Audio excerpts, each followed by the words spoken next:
Well, my fellow Canadians, happy Canada Day to those who celebrate. Um,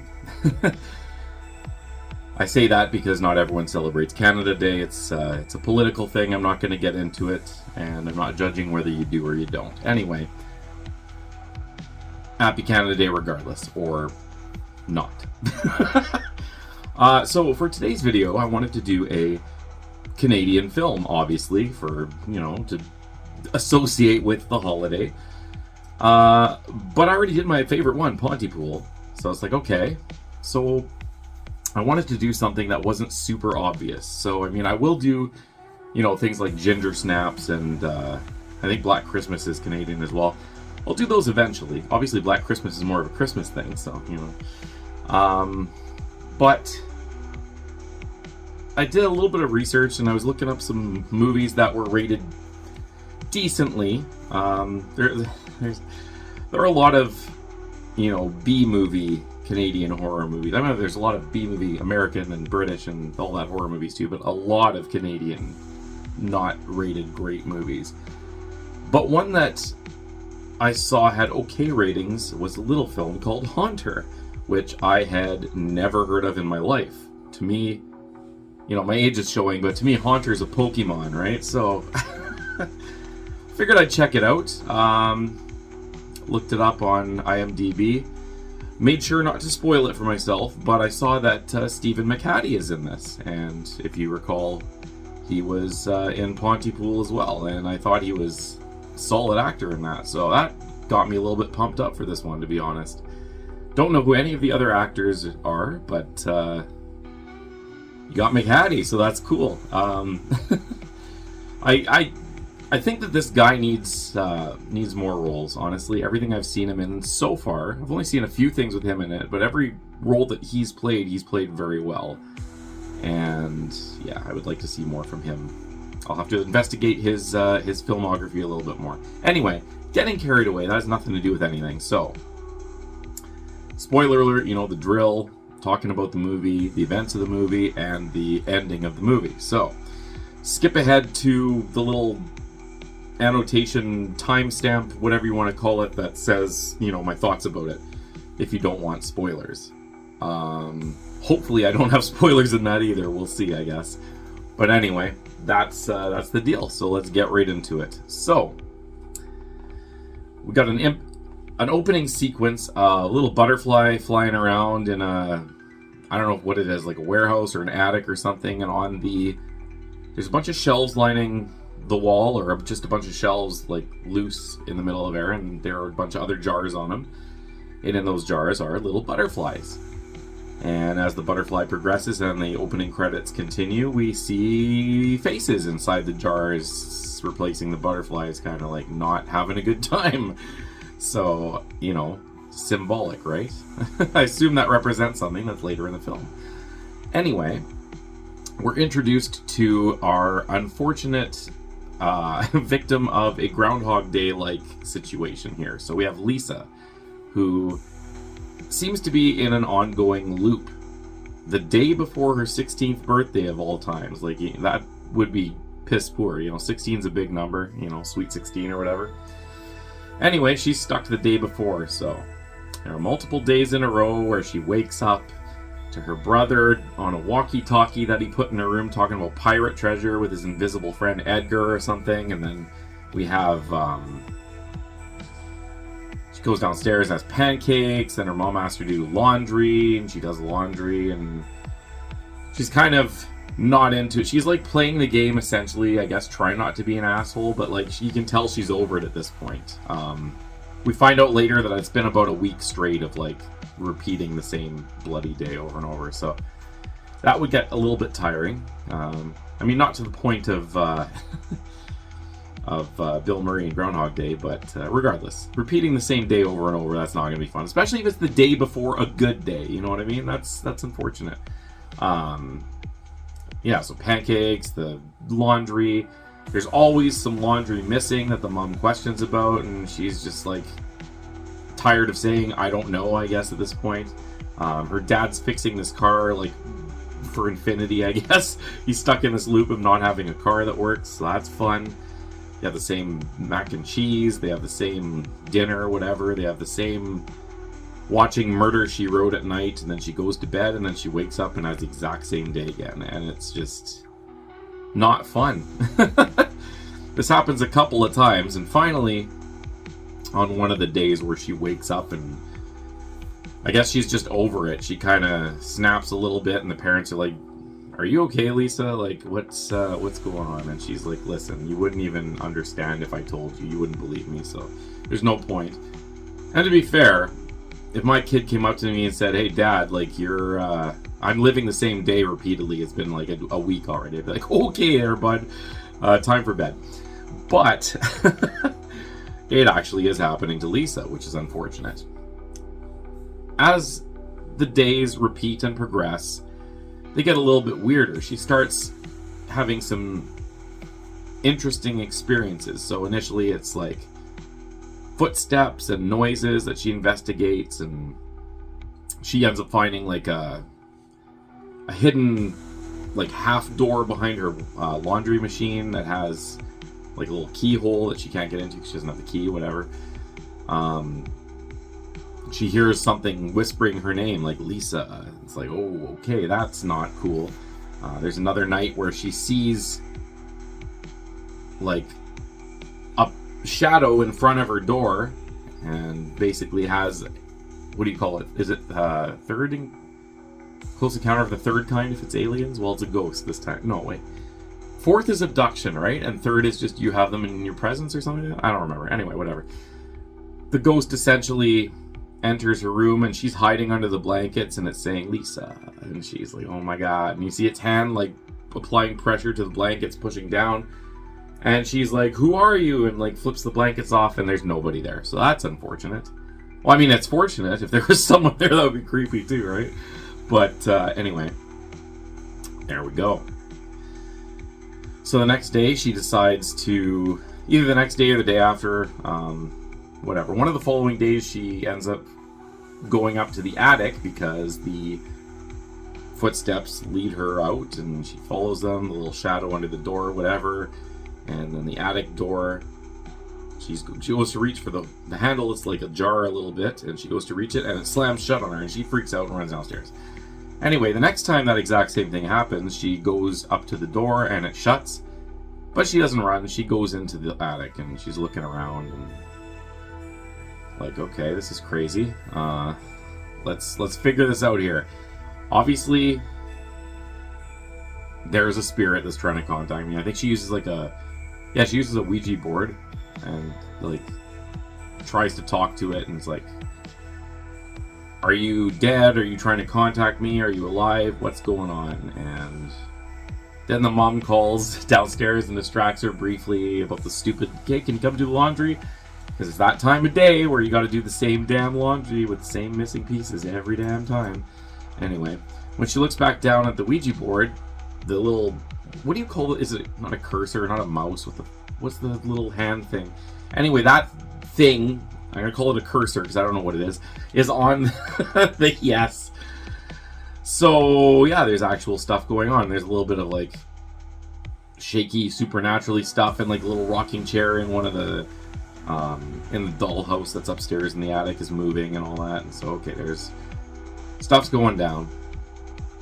She has, at one point, she has, like, she actually sees this ghost in the mirror. So, yeah, she like looks in the mirror, and then that girl is standing behind her essentially, and she's kind of, the ghost is kind of freaked out looking too. So it's like they're both kind of like, what the hell's going on here?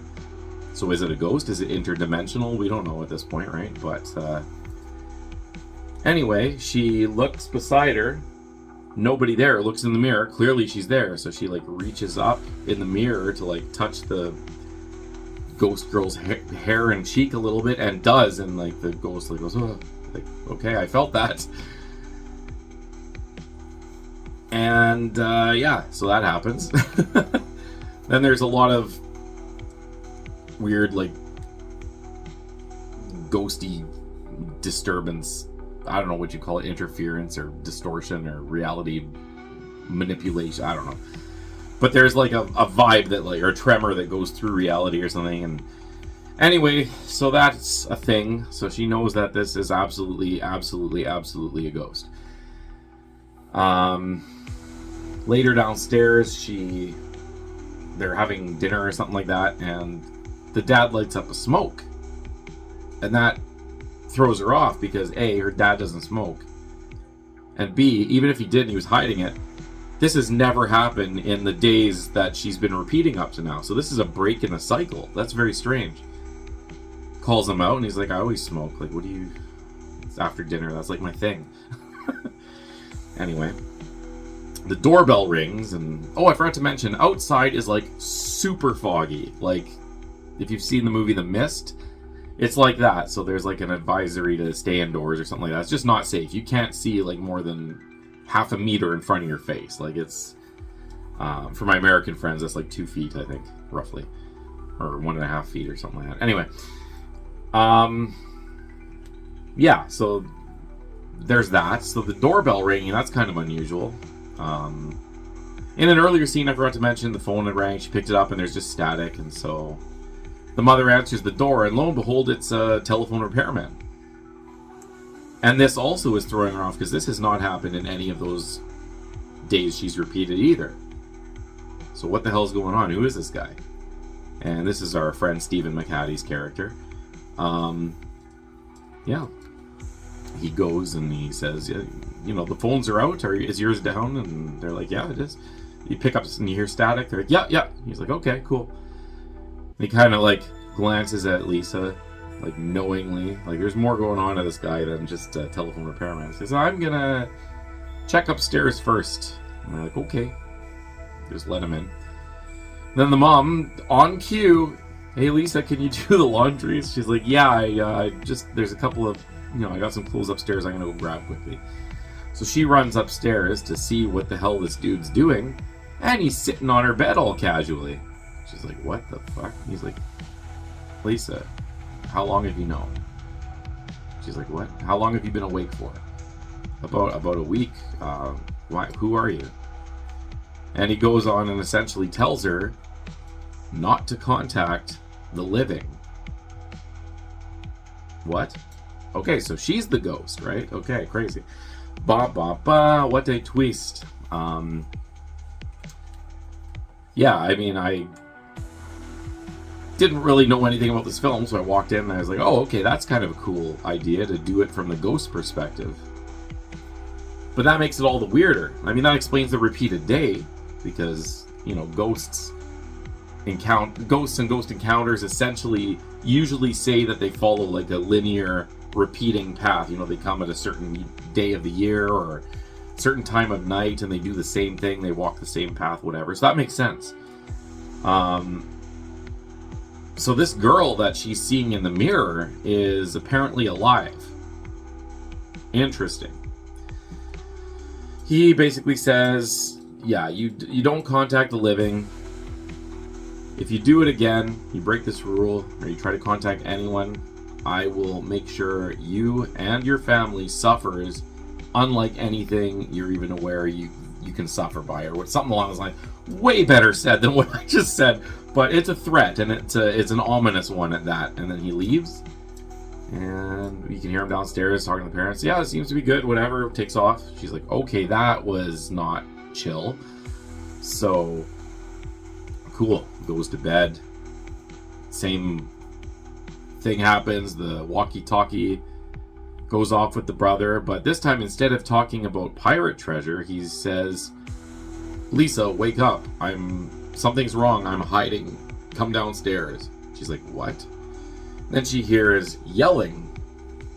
Oh, I forgot to mention also too, so the dad's been getting a little bit weird lately. So the same day that he was doing the smoking, instead of fixing his car like a normal human being, he was like banging a wrench against it aggressively, and he like snapped at her when she came to see if he was okay and everything. Anyway, the dad is downstairs freaking out. Where the hell are the spark plugs? And the mom is like a little bit kind of scared. Like, I have no idea. I don't even know what you're talking about. And he's like, where did you put them? And he's like, to the point of nearly, I guess he did assault her. He like pushed her against a wall. He didn't hit her or anything, but like, it's very uncomfortable. And as Lisa walks in, he turns and like, Lisa, do you know where the spark plugs are? She's like, I have no freaking clue. Like, I don't know. He's like, okay, well, you better leave. And it's like, okay, whatever. Anyway, that ordeal thankfully doesn't escalate to anything insane at that point anyway. But she has another contact in the mirror with this girl who, I don't know if this is when she initially touched her face, or if I was correct in before. Maybe the first time she didn't touch her face. I don't remember. Anyway, she ends up going into the world of this girl, who we find out her name is Olivia, who lives in the then modern year of 2013, whereas Lisa is residing in the 80s. Like, I think it's 1984 was what the clipping said. Oh yeah, and when she was in the attic too, she found like a scrapbook of different articles about missing girls, dating all the way back to this girl, Frances, back in like the 50s to like, she's flipping and sees like the 70s, and she's like, okay, crazy. Anyway, back to where we are now. So she's in the bathroom now in this modern, 2013 modern house, and goes to where her room is, and it's completely 2013 looking. There's even like an iPad and like all these kind of things that she doesn't know what they are, essentially, right? And she goes downstairs, and her sister, which is Olivia's sister, I guess, is playing Wii. So I mean, motion sensor. I mean, her brother was playing Pac-Man back in the 80s. Like, that was his game, and then she comes and sees like Wii. So that's crazy, obviously. Or maybe it was Wii U, whatever was out in 2013. So that's completely different. And she has the same experience going into the garage and seeing the dad smashing the shit out of the car, and he calls her Olivia. And then there's the altercation with the mom, but it's like Olivia's mom or something like that, and the little girl is scared, and she snaps out of it again and is back in her 1980s world with her Susie and the Banshees shirt and her Joy Division poster and all that stuff. As a former goth, I gotta say props to her. Good taste in everything that she has. Clothing wise and decor wise. Yeah, I used to be a goth back in high school, believe it or not. Long hair down to my ass, and now it's just like a shaved head. But anyway, whatever.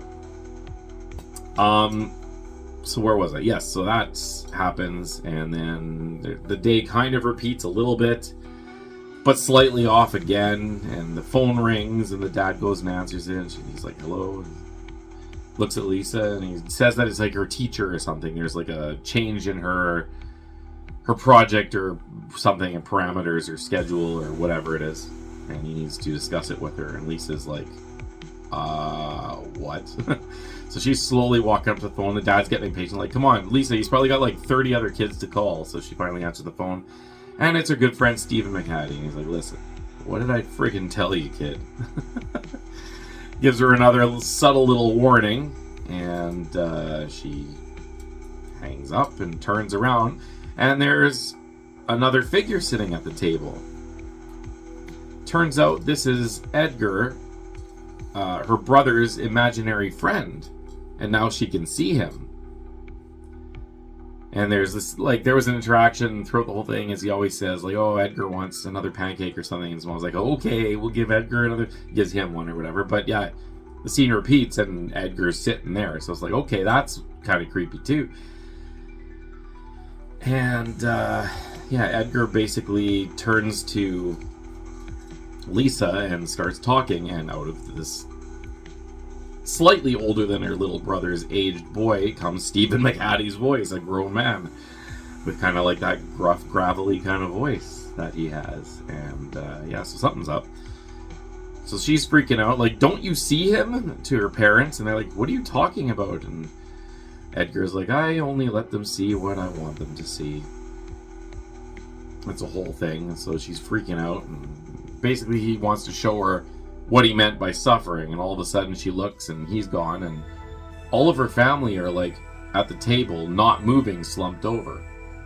She checks her brother's pulse, he's dead, Oh my god. Okay, well that's not good.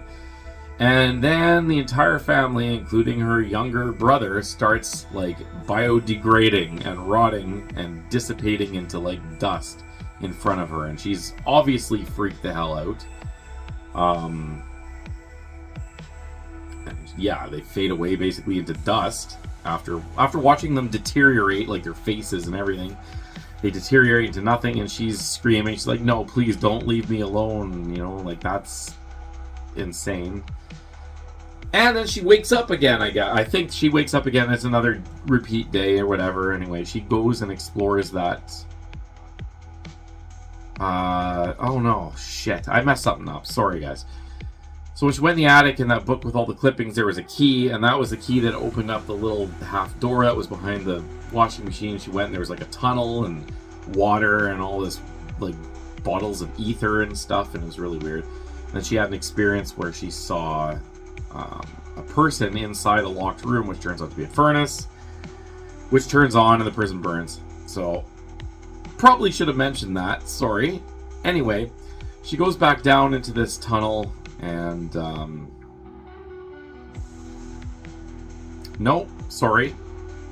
This is when that happens, I think. Yeah. Okay, so before she had to go in the tunnel, but this one, her brother had went on the radio and said, "Listen, come, I'm downstairs, come find me." She's like, "Where?" And he's like, "In the tunnel." And he's like, "What?" So she's going down to the tunnel to find the kid, obviously. Anyway, she gets down there and she's seeing all this stuff. She finds like a ring in the, there's a bunch of water or whatever, and she ends up going into the furnace and freaking out. And then our good friend Edgar, full-grown Stephen McHattie version, shuts the furnace door on her, and obviously that's not good, right? So she's kind of stuck in there. She realizes that on the ground, or like in the ashes, are like human bones, like skulls, femurs, everything.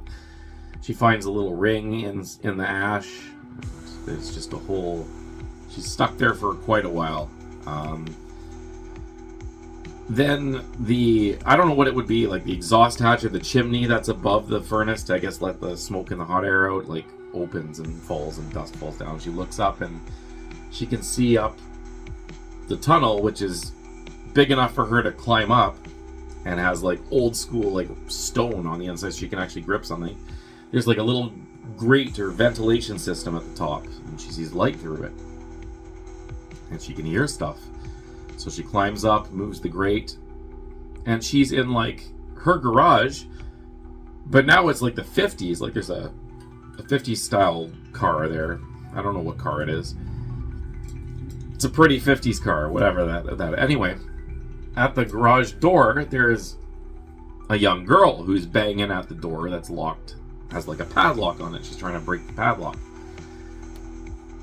Turns out, Lisa puts two and two together from reading like the missing people reports and everything, and on the ring I think it even had her name too, confirming it. So she's like, "You're Francis, aren't you?" She's like, "Yes, this guy grabbed me and he's locked me in here and I gotta get out of here," and blah blah blah blah. And she, unlike Lisa, has no clue that she's dead. So she's in this unfortunate repeating series of events of her like kidnapping and trying to escape, which would be horrifying.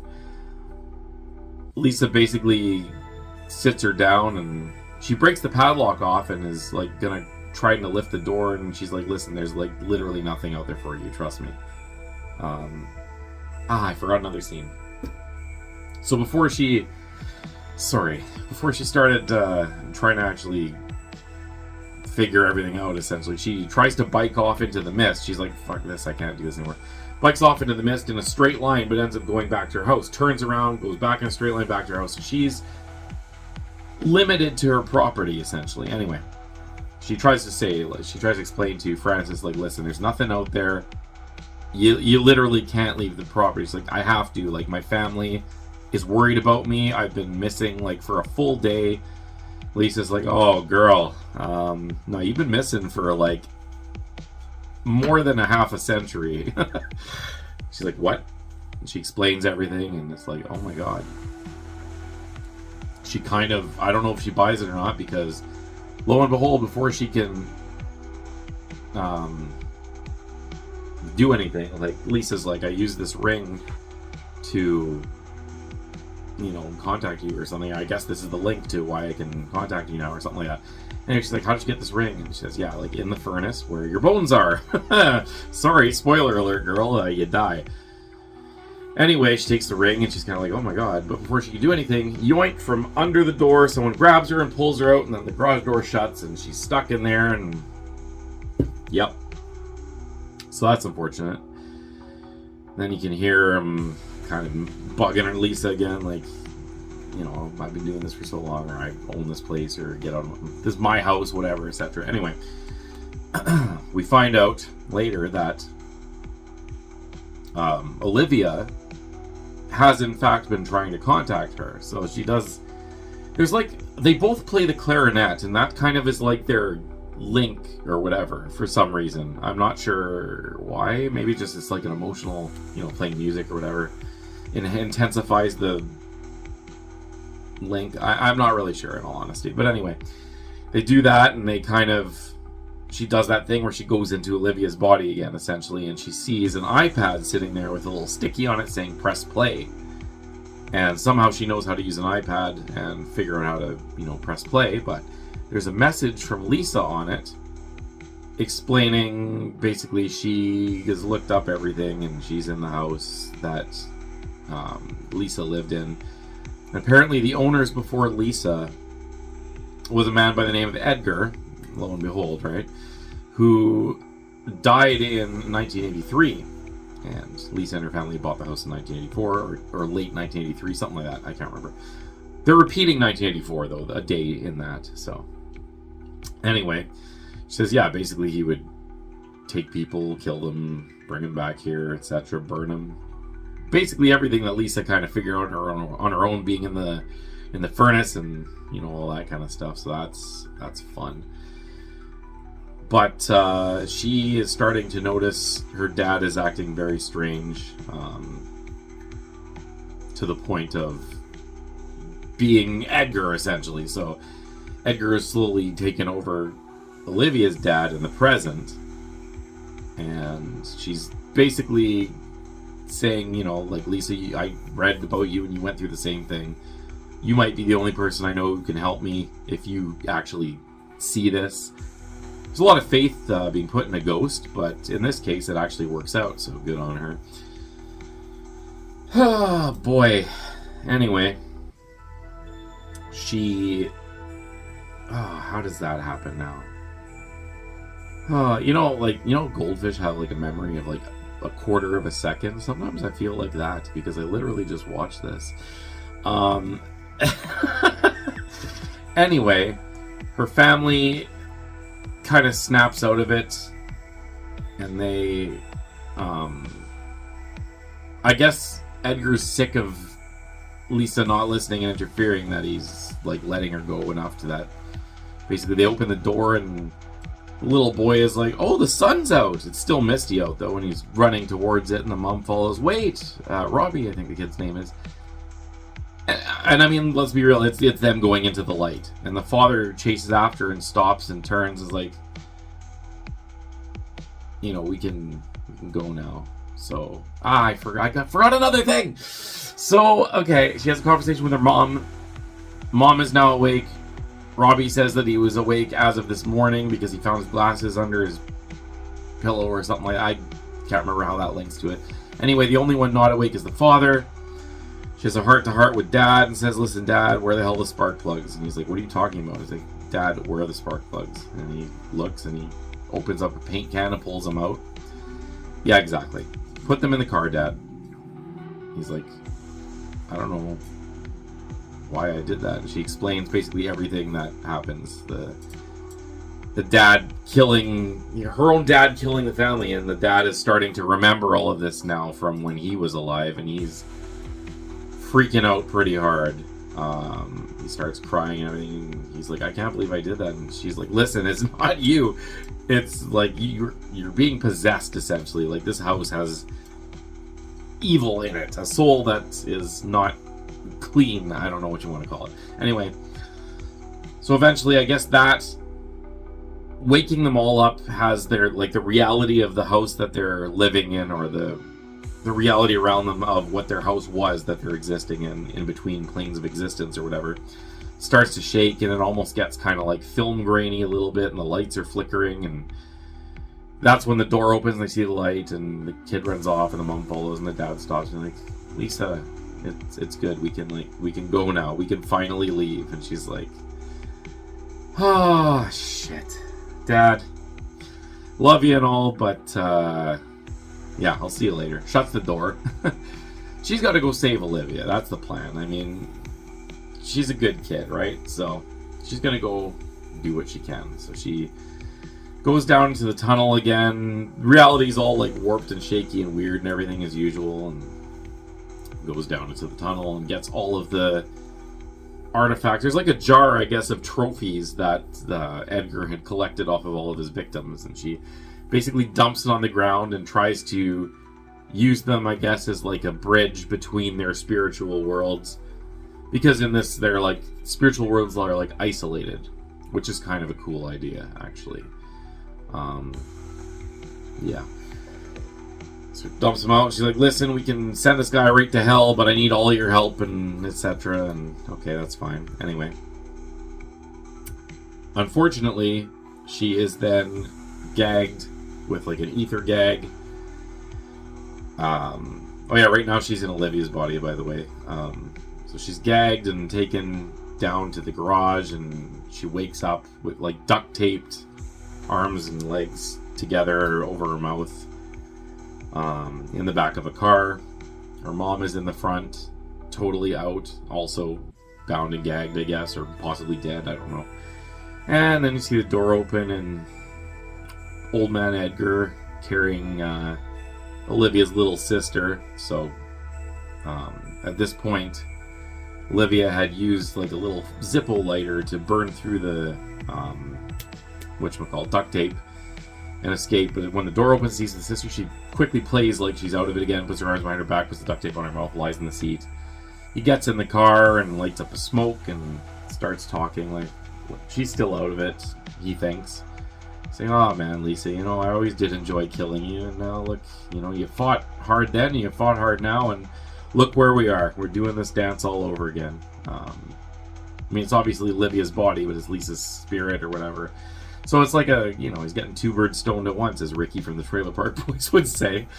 Wow. Anyway, lo and behold, yeah, we know she's not awake, or she's not asleep. He doesn't know that. So duct tape around his throat, chokes him out a little bit, enough to get out, and runs out of the garage, and he follows, and he's laughing. He's like, you can't even leave the property. Like, what are you doing? Like, what is your plan here? Anyway, they have a little kerfuffle, and then out of nowhere, when it looks like he's got the upper hand, there's Frances. Girl from the 50s, remember her? She is walking up, and he's kind of looking at her like, okay, what the hell? And she, I guess, uses the powers of Beyond to, like, send Edgar into this, like, sub dimension of, I don't know, I guess it'd be maybe purgatory, I don't know, but there's, like, mist everywhere, but no form or anything. It's like a void with mist and, like, a solid ground. And all the victims that he took down end up swarming him and ethering him, and then he ends up in the furnace, and they light it, and he, I guess his ghost dies, or maybe since he was evil, since his story was essentially, it was done to him, maybe he goes to hell, I don't know. Anyway, he's taken care of, so that's kind of fun. Lisa wakes up to the little walkie-talkie going off, and she's like, are you fucking serious? I'm still not out of this? But lo and behold, her little brother is basically telling her to come downstairs, and he's wishing her a happy birthday. So she got to move on to the next day. So that's, obviously she's freaking ecstatic. I mean, what does it mean? We don't know, right? She runs downstairs, all of her family's back, so has a little moment of like happy tears, and they're all hugging, and I guess the family is fully aware of what went through, because they're being very, emotionally supportive and huggy and whatnot. And there's a bike with a bow on it, and then I think there's like a little happy exchange, and she looks at the door and she's like, okay, well, what's out there now then? And the dad's like, whatever you want. She opens the door, and you know how there was like the light through the fog? Well, this is just a bright ass light. So there you go. Moving on from the afterlife into the, I guess, post afterlife, like heaven. Moving from purgatory to the actual afterlife. So there we go. Circle completed. Everyone's happy. End of the movie. Now, what did I think of Haunter? Going in completely blind, knowing it didn't have a huge budget. It's a Canadian film. There is a chance that it was going to be, well, to be fair, Pontypool didn't have a big budget either, and that's like actually one of my favorite movies. So I shouldn't just assume that they're not going to be great, but a lot of them are. Any low-budget movie, let's be real, you're taking a risk that there's like an 88 to 99% chance, I don't know why I picked those two numbers, that it's going to be bad. So that's what I was expecting, but I actually enjoyed this. I found myself invested in the story, in the characters. It wasn't perfect by any means, but the acting was believable enough. I was that age once, a young kid listening to Joy Division and annoyed with the world, picturing myself being stuck in a repeating time loop that if you even talk about it, they're just going to think you're insane, and you're just going to wake up the next day anyway and have to redo everything anyway. So she's so over it. I totally would be right there with her. After like 3 days, I think I'd probably be over it. So yeah, believable acting for the most part. Stephen McHattie, phenomenal. I really like that actor. Again, like I said at the very beginning of this video, everything he's been in, I've enjoyed thoroughly. I need to see more of this guy's movies. I don't know why I haven't looked into him really that much, so I'm going to have to make that a little mission of mine. So he was good. The lead actress there who played Lisa, I don't know who she is. I don't know if she's been in a lot of stuff since, but she was not too bad either, honestly. So that was good. Yeah, all the acting for the most part was okay. Like, there no complaints there. The story, very interesting take. Like, you don't normally see a movie that's from like, your protagonist is the ghost. Except for, like, I mean, Sixth Sense did it too, I guess. So, never mind. I'll eat my words there. But you know what I'm saying. Like, it's not a common thing.